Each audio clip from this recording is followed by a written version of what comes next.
Algo está pasando todo el tiempo. Aunque muchos acontecimientos suelen perderse entre la inmensa cantidad de experiencias que vivimos día a día. En este podcast, aquellos sucesos logran quedarse en nuestra memoria, puesto que son el argumento principal de un cuento. Cada jueves podrás encontrar un nuevo cuento narrado con nuestra dulce y hermosa voz. No importa en qué fecha o país te encuentres, seguro que sentirás alguna cercanía con el autor. Porque juntos, mi queridísimo Esteban Anaya, Hey, Yali Esquinca, nos encargaremos de encaminarte contándote algunos aspectos de su vida a través de Spotify o Apple Podcast. en este episodio, el protagonista huye de un feroz cazador, mientras que el principal obstáculo es su condición física. Acompáñanos escuchando lo estresante que puede ser un día en la costa. En el cuento, En la playa, de Salvador Elizondo. Y uno, ay, y dos, y tres. Ay, suficiente ejercicio por hoy. Vamos con este podcast que está empezando. Ay, no, esto va a matar. Pásame los chetos.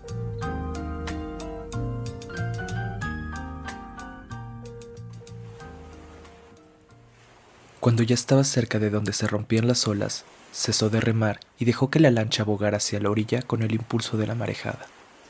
Estaba empapado de sudor y el sucio traje de lino blanco se le adhería a la gordura del cuerpo, impidiendo o dificultando sus movimientos. Había remado durante varias horas tratando de escapar de sus perseguidores. Su impericia lo había llevado costeando hasta esa extensa playa, que con sus dunas se metía en el mar hasta donde la lancha estaba ahora. Se limpió con la mano el sudor que le corría por la frente y miró hacia tierra. Luego se volvió y vio a lo lejos, como un punto diminuto sobre las aguas, la lancha de Van Gogh, que lo venía siguiendo. Si logro pasar al otro lado de la duna, estoy a salvo, pensó acariciando la Luger que había sacado del bolsillo de la chaqueta para cerciorarse de que no la había perdido. Volvió a guardar la pistola, esta vez en el bolsillo trasero del pantalón, y trató de dar otro golpe de remo para dirigir la lancha hacia la playa, pero la gordura dificultaba sus movimientos y no consiguió cambiar el rumbo del bote. Encolerizado, arrojó el remo hacia la costa. Estaba tan cerca que pudo oír el golpe seco que produjo sobre la arena húmeda, pero la lancha se deslizaba de largo sin encallar. Había pozas y no sabía nadar, por eso no se tiró al agua para llegar a la orilla por su propio pie. Una vez más se volvió hacia sus perseguidores. El punto había crecido. Si la lancha no encallaba en la arena de la playa, le darían alcance. Tomó el otro remo y decidió utilizarlo como timón apoyándolo sobre la borda y haciendo contrapeso con toda la fuerza de su gordura. Pero se había equivocado y la lancha viró mar adentro. Entonces sacó rápidamente el remo del agua y repitió la misma operación en el lado opuesto. La lancha recibía allí el embate de la corriente y viró con tanta velocidad que el gordo perdió el equilibrio y por no caer sobre la borda, soltó el remo que se alejó flotando suavemente en la estela. La lancha bogaba paralela a la costa y daba tumbos sobre las olas que reventaban contra su casco. Iba asido a la borda. De vez en cuando miraba hacia atrás. La lancha de su perseguidor seguía creciendo ante su mirada llena de angustia. Cerró los ojos y dio de puñetazos sobre el asiento, pero esto le produjo un vivo dolor, un dolor físico que se agregaba al miedo como un acento maléfico. Abrió las manos, regordetas, manicuradas, y las miró durante un segundo. Sangraban de remar. Las metió en el agua y las volvió a mirar. Su aspecto era más siniestro ahora. La piel, desprendida de sus raíces de sangre, tenía una apariencia cadavérica. Volvió a cerrar los puños esperando que sangraran nuevamente, y luego apoyó las palmas contra los muslos hinchados que distendían la tela del pantalón. Vio las manchas que habían dejado sobre el lino sucio, y miró hacia atrás, pero no pudo estimar el crecimiento del bote perseguidor, porque en ese momento un golpe de agua la dio la lancha, y haciéndola virar, la impuso de costado a toda velocidad, hacia la playa. La quilla rasgó la superficie tersa y nítida de la arena como un zumbido agudo y seco. El gordo apoyó fuertemente las manos contra la borda, inclinando el cuerpo hacia atrás, pero el primer tumbo se fue de bruces contra el fondo de la lancha. Sintió que la sangre le corría por la cara y apretó la Luger contra sus caderas obesas. Van Gould iba apoyado en la popa, detrás de los 4 mulatos que remaban rítmicamente. Gobernaba el vástago del timón con las piernas y había podido ver todas las peripecias del gordo, a través de la mira telescópica del Porty. Cuando el gordo dio los puñetazos de desesperación sobre el asiento, Van Gold sonrió e hizo que la cruz de la mira quedara centrada sobre su enorme trasero, pero no hubiera disparado porque todavía estaba fuera del alcance del Porty, un arma para matar elefantes a menos de 50 metros. ¡Más a prisa, remen!, gritó Van Gould y luego pensó para sí: tenemos que llegar antes de que cruce la duna. Los negros alzaron más que antes los remos fuera del agua y, jadeando, emitiendo un gemido entrecortado a cada golpe, comenzaron a remar a doble cuenta. El bote se deslizaba ágil sobre el agua casi quieta, bajo el sol violento que caía a plomo del cielo limpio, azul. De la selva, más allá de la duna, que estaba más lejana de lo que se le imaginaba viéndola desde el mar, el chillido de los monos y de los loros llegaba a veces como un murmullo hasta la lancha, mezclado con el tumbo de las olas sobre la arena, con el fragor de la espuma que se rompía en esquirlas luminosas, blanquísimas, a un costado de la barca. Con un movimiento horizontal de la carabina, Van Gould siguió el trayecto de la barca del gordo, cuando ésta encallaba sobre la arena.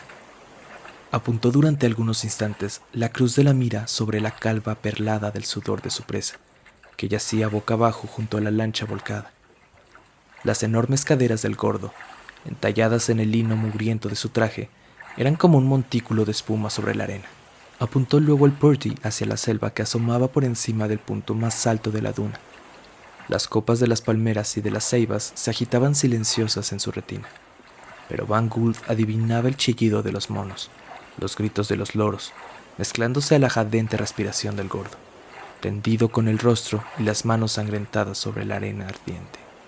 ¡Vamos! ¡Vamos! ¡Más a prisa!, volvió a gritar Van Gould. Su voz era diáfana, como el grito de un ave marina, y se destacaba de las olas, de la brisa, como algo de metal, sin resonancia y sin eco. El gordo se palpaba el bolsillo del pantalón nerviosamente, dejándose unas difusas manotadas de sangre en el trasero. Allí estaba la Luger. Si le daban alcance en el interior de la selva, tendría que servirse de ella, aunque era un tirador inexperto. Trató de incorporarse, pero no lo consiguió al primer intento. La quilla del bote había caído sobre su pie, aprisionándolo contra la arena. Pataleó violentamente hasta que logró zafarlo para ponerse en cuatro patas y así poder incorporarse con mayor facilidad. Pero luego pensó que, puesto de pie, ofrecía un blanco mucho más seguro a la carabina de Van Gould. Si se arrastraba por la playa hasta ascender la duna, su cuerpo se confundiría, tal vez con la arena, para esquivar las balas que le dispararía su perseguidor. Parapetado en la borda de la lancha, miró en dirección de Van Gould. La lancha había crecido en sus ojos considerablemente. Casi podía distinguir la silueta de Van Gould erguida en la popa, escudriñando la blanca extensión de la playa, tratando de apuntar con toda precisión el rifle sobre su cuerpo. Esto era una figuración, pues Van Gould estaba en realidad demasiado lejos. El bote seguía siendo un punto informe en el horizonte. Se incorporó pensando que tendría tiempo de llegar hasta la duna. Echó a correr, pero no bien había dado unos pasos, sus pies se hundieron y dio un traspié. Cayó de cara sobre la arena que le escocía la herida que se había hecho en la frente. A Van Gould le pareció enormemente cómico el gesto del gordo visto a través del anteojo, sobándose el trasero con la mano ensangrentada. Los pantalones blancos le habían quedado manchados de rojo. Como las nalgas de un mandril, pensó Van Gould, bajando sonrientemente y apoyando pacientemente la barbilla sobre sus manos cruzadas que descansaban en la boca del grueso cañón del Porty. Estuvo así un momento, y luego volvió a empuñar el rifle para seguir los movimientos del gordo. Cuando lo vio caer de boca en la arena, lanzó una carcajada. Después, el gordo se incorporó con dificultad y se sentó respirando fatigosamente. Su cara estaba cubierta de sudor. Con las mangas se enjuagó la boca y la frente. Miró un instante la chaqueta manchada de sudor y de sangre, y luego notó que uno de sus zapatos se había desatado. Alargó el brazo tratando de alcanzar las agujetas, pero no logró aislarlas por más que dobló el tronco. Tomó entonces la pierna entre sus manos y empezó a jalarla hacia sí. Una vez que había conseguido poner el zapato al alcance de sus manos, las agujetas quedaban debajo del pie, y por más fuerzas que hacía por atarlas, no podía, pues sus dedos, además de estar heridos, eran demasiado cortos y demasiado torpes para retener fijamente las cintas y anudarlas. Trató entonces de quitarse el zapato, pero tampoco lo consiguió, ya que sus brazos arqueados sobre el vientre voluminoso no eran lo suficientemente largos para ejercer una presión efectiva sobre el zapato. Se echó boca arriba y, ayudándose con el otro pie, trató de sacar el zapato, haciendo presión sobre él con el tacón. Levantó la pierna en el aire y, agitando el pie violentamente, al cabo de un momento hizo caer el zapato en la arena. Ese pie, enfundado en un diminuto zapato puntiagudo, de cuero blanco y negro primero, y en un grueso calcetín de lana blanca después, con la punta y el talón luidos y manchados por el sudor, y el contacto amarillento del cuero, agitándose temblorosamente, doblando y descendiendo coquetamente los dedos regordetes dentro del calcetín, producía una sensación grotesca, ridícula, cómica, cruzado como estaba por los 2 hilos de arañas milimétricamente graduados de la mira del Purday. Apoyándose con las manos, el gordo levantó el trasero, y luego, doblando las piernas hasta poner los pies debajo del cuerpo, se puso de pie. Introdujo la mano en el bolsillo para sacar la pistola. Esto le produjo fuertes dolores en los dedos desencarnados, pero una vez que tenía asida la Luger por la cacha, los dolores se calmaron al contacto liso, acerado, frío del arma. La sacó y, después de frotarla contra el pecho de la chaqueta para sacarla, la martilló volviéndose en dirección de la costa, hacia la lancha de Van Gould. Pudo distinguir a los 4 negros que se inclinaban simultáneamente al remar. La cabeza rubia inmóvil de Van Gould se destacaba claramente por encima de las cabezas oscilantes y negras de los remeros. El gordo estaba de espaldas a él. Van Gould vio cómo sacaba la pistola del bolsillo del pantalón y cómo agitaba el brazo mientras la secaba contra la chaqueta, pero no vio cómo la martillaba. «No sabe usar la pistola», pensó Van Gould cuando vio que el gordo se dirigía cojeando hacia la duna con la pistola tendida en alto, con el cañón apuntando hacia arriba, casi tocándole el hombro y con la línea de fuego rozándole la cara. Le faltaban unos 40 metros para llegar a la falda de la duna. Si se arrastraba hasta allí, no podría desplazarse con suficiente rapidez y daría tiempo a sus perseguidores de llegar a la costa hasta situarse frente a él. Consciente de su obesidad, pensó que si corría, su cuerpo ofrecería durante el tiempo necesario un blanco móvil, lo suficientemente lento para ser alcanzado con facilidad. Se volvió hacia la barca de Van Gould. Calculó mentalmente todas sus posibilidades. La velocidad con la que se acercaba le permitiría quizá llegar a tiempo a la cuesta de la duna arrastrándose. Se echó a tierra, pero no bien lo había hecho, se le ocurrió que al llegar a la duna, para ascender a la cuesta que lo pondría a salvo, tendría que ofrecerse, de todos modos, erguido al fuego de Van Gould. «¡Paren!», dijo Van Gould a los remeros bajando el rifle. Los negros se arquearon sobre los remos conteniendo la fuerza de la corriente que ellos mismos habían provocado con el último golpe del remo. Los músculos de sus brazos y de sus hombros se hinchaban con el esfuerzo de parar el bote. Van Gould escupió sobre la borda para cerciorarse de que el bote se había detenido. Un pájaro salvaje aleteó rompiendo el silencio. Van Gould clavó la vista delante de sí, en dirección del gordo. Luego, humedeciéndose los labios con la lengua, volvió la cara mar adentro. Con la vista fija en el horizonte, volvió a humedecerse los labios y se quedó así unos instantes hasta que la brisa secó su saliva. Tomó luego el Purdy y lo apuntó hacia el gordo.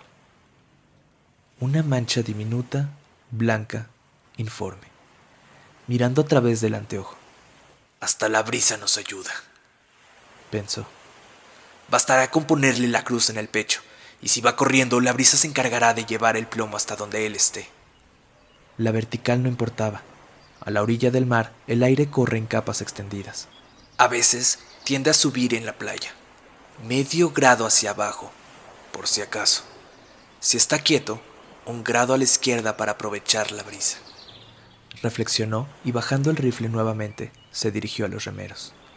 «¡Vamos a toda prisa!», les dijo mirando fijamente el punto de la playa en donde se encontraba el gordo. «Se han detenido», pensó el gordo mientras estaba calculando su salvación. Echó a correr. No había dado 3 pasos cuando volvió a caer, pues como le faltaba un zapato, se le había torcido un tobillo, y el pie descalzo se le había hundido en la arena, Su situación era ahora más expuesta, ya que no podía parapetarse en la lancha y todavía estaba demasiado lejos de la duna. Boqueó tratando de recobrar el aliento. El corazón le golpeaba las costillas y a través de todas las capas de su grasa escuchaba el rumor agitado del pulso. Se puso la mano en el pecho tratando de contener esos latidos, pero como solo estaba apoyado, con todo su peso sobre un codo, los brazos le empezaron a temblar. Apoyó entonces las dos manos sobre la arena y trató de incorporarse. Haciendo presión con los pies sobre el suelo, consiguió, al cabo de un gran esfuerzo, ponerse en pie y se volvió hacia la lancha de sus perseguidores. Sin servirse de la mira telescópica, Van Gould pudo darse cuenta de que el gordo se había vuelto hacia ellos. Los mulatos remaban rítmicamente y la lancha se acercaba inexorablemente. ¡Más aprisa!, volvió a decir Van Gould. Su voz llegó difusa hasta los oídos del gordo, que tuvo un sobresalto en cuanto la oyó, y echó a correr hacia la duna. A cada paso se hundía en la arena, por su propio peso, y le costaba un gran esfuerzo avanzar. Van Gould vio con toda claridad cómo el gordo corría dando traspiés en la arena. Había cubierto la mitad del trayecto hacia la duna. Un mono lanzó un chillido agudísimo y corto, como un disparo. El gordo se detuvo, volviéndose angustiado hacia la lancha de Van Gould. Con los brazos extendidos y las manos colgándole en las muñecas como dos hilachos, se quedó quieto en la mitad de la playa. Se percató de que en su mano derecha llevaba la Luger. La acercó para verla mejor y se volvió nuevamente hacia la lancha de Van Gould. Luego extendió el brazo con la pistola en dirección de sus perseguidores. Oprimió el gatillo. Nada. Volvió a apoyar el dedo regordete con todas sus fuerzas, pero el gatillo no cedía. Cortó otro cartucho apresuradamente y la bala saltó de la recámara rozándole la cara. Extendió entonces el brazo y oprimió el gatillo con todas sus fuerzas. Tiene el seguro puesto, pensó Van Gould para sí. ¡Imbécil!, dijo después en voz alta. Los negros siguieron remando impasibles. El gordo examinó cuidadosamente la pistola. Con las manos temblantes comenzó a manipularle todos los mecanismos. Volvió a cortar el cartucho y otra bala le saltó a la cara. Oprimió un botón y el cargador salió de la cacha. Apresuradamente volvió a ponerlo en su lugar. Luego oprimió otro botón que estaba en la guarda del gatillo. Era el seguro de la aguja. Como al mismo tiempo estaba oprimiendo el gatillo, la pistola se disparó en dirección de la duna, produciendo una nubecilla de pólvora quemada y un pequeño remolino de arena en la duna. A lo lejos, entre las copas de los árboles, se produjo un murmullo nervioso. El gordo se asustó al oír la detonación, pero no se había dado cuenta cabal de que el tiro había partido de su propia arma. Se volvió hacia Van Gould. Podía distinguir todos los rasgos de su rostro impasible, mirándole fijamente desde la popa de la lancha. Echó a correr. De pronto se detuvo y empuñando la Luger, la apuntó nuevamente hacia Van Gould. Tiró del gatillo, pero el arma no disparó. Se acordó entonces del botoncito que estaba en la guarda del gatillo y lo apretó. Oprimió el gatillo varias veces.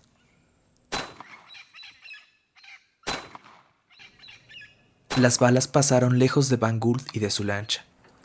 La brisa que les iba en contra las había desviado y las detonaciones no llegaron a sus oídos, sino después de unos instantes. El gordo se había quedado inmóvil. 3 volutas de humo blanco lo rodeaban, deshaciéndose lentamente en el viento.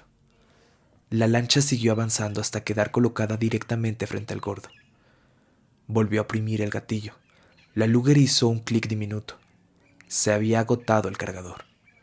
Arrojó la pistola y echó a correr, pero no en dirección de la duna, sino en dirección contraria a la de la lancha de Van Gould.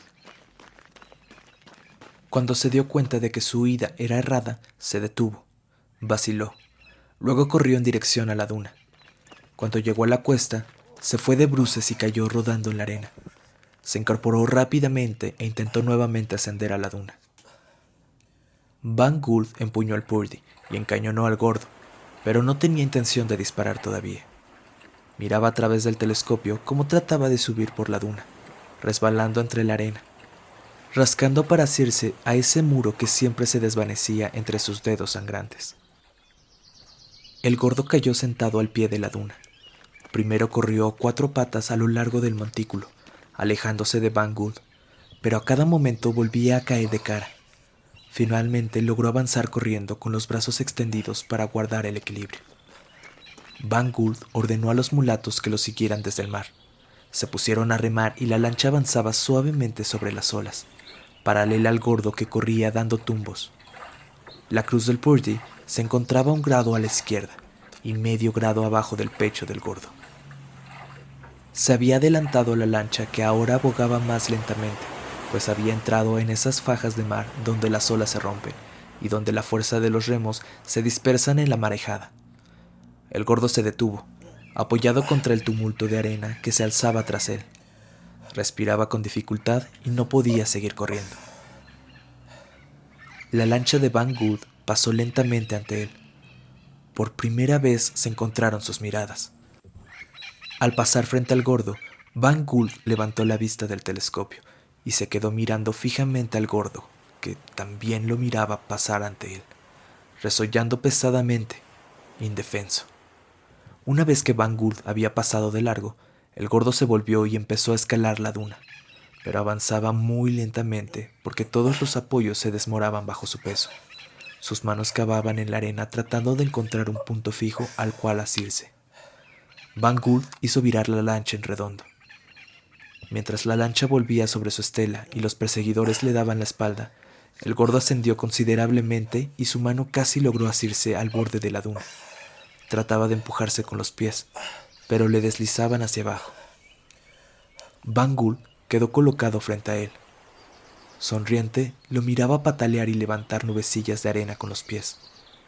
Volvió a encañonarlo y a través de la mira pudo adivinar con toda certeza el rostro sudoroso, sangrante del gordo que jadeaba congestionado. Hubo un momento en que sus pies, a fuerza de cavar furiosamente, encontraron un punto de apoyo. Su cuerpo siguió tratando de alcanzar con las manos la cresta de la duna y por fin lo consiguió. Entonces pataleó más fuerte, tratando de elevar las rodillas a la altura de sus brazos, pero la arena se desvanecía siempre bajo su cuerpo. Logró, sin embargo, retener la altura que se había alcanzado sobre la duna. Deseaba entonces que más allá de esta prominencia hubiera otra hondada para poderse ocultar y ganar tiempo. Banggood había centrado la mira sobre la espalda del gordo. Acerrojó el Purdy haciendo entrar un casquillo en la recámara, amartillando la aguja al mismo tiempo. Cuando llegó a la cima, vio que la arena se extendía en una planicie nivelada, hasta donde comenzaba la selva. Estaba perdido. Se quedó unos instantes tendido sobre el borde de arena y miró sobre su hombro en dirección a Banggood, que lo tenía encañonado. Estaba liquidado, pero no sabía si dejarse deslizar nuevamente hacia la playa o seguir avanzando sobre la duna hacia la selva. Eran unos 100 metros hasta los primeros árboles.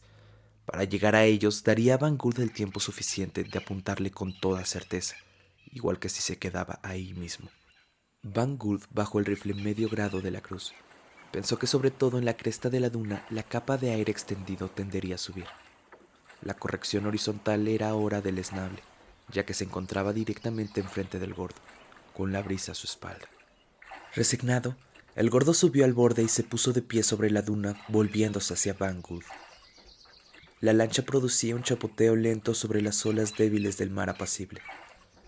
A lo lejos se oían los gritos de los loros que se ajetreaban en el follaje de la ceiba.